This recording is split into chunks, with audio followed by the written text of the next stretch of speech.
Bem-vindos à Máquina Mundo.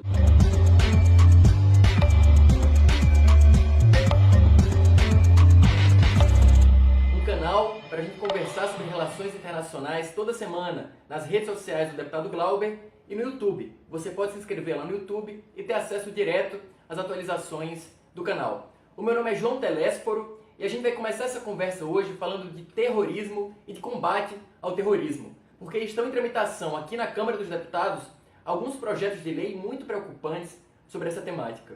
Mas para a gente entender isso, a gente precisa ter uma abordagem da política internacional. Quais foram os resultados da guerra ao terror que foi declarada pelos Estados Unidos no começo desse século? O que ela gerou? Vocês devem se lembrar que no ano de 2001 houve aquele atentado contra as Torres Gêmeas nos Estados Unidos, aquela tragédia. E em reação a isso, o então presidente George Bush dos Estados Unidos declara guerra ao terror. E com base nesse discurso da guerra ao terror, ele faz uma guerra ilegal no Iraque, com péssimos resultados. Ele faz uma guerra no Afeganistão, também com péssimos resultados. E ele faz uma política de violação de direitos humanos em massa, em série. História que ilustra bem isso é a história do engenheiro canadense Maher Arar. Arar voltava de férias com a família para o Canadá, tinha ido passar férias no Oriente Médio, e faz uma conexão no aeroporto nos Estados Unidos. E aí a CIA considera que ele é suspeito de integrar a Al-Qaeda. E sem ordem judicial, sem qualquer tipo de prova, prende Maher Arar por 2 semanas isolado no aeroporto nos Estados Unidos. Ele fica sem acesso a advogado por 2 semanas. E ao final dessas 2 semanas ele não é solto.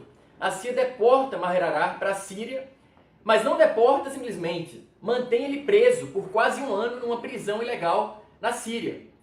Ele é torturado nessa prisão, só que ao final desse período de mais de 10 meses, o governo sírio considera que ele é inocente e ele é solto. Depois disso, ele volta para o Canadá e entra com ação judicial nos Estados Unidos, pedindo que os Estados Unidos reconhecessem a violação de direitos humanos tão grave e absurda que tinha sido feita contra ele.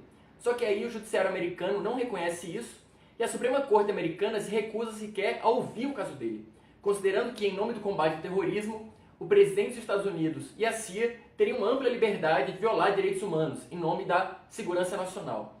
Então, o que a gente vê é que, em nome desse combate ao terrorismo, os Estados Unidos promoveram uma política de Estado de violação em série de direitos humanos. Não foi só uma política do governo Bush.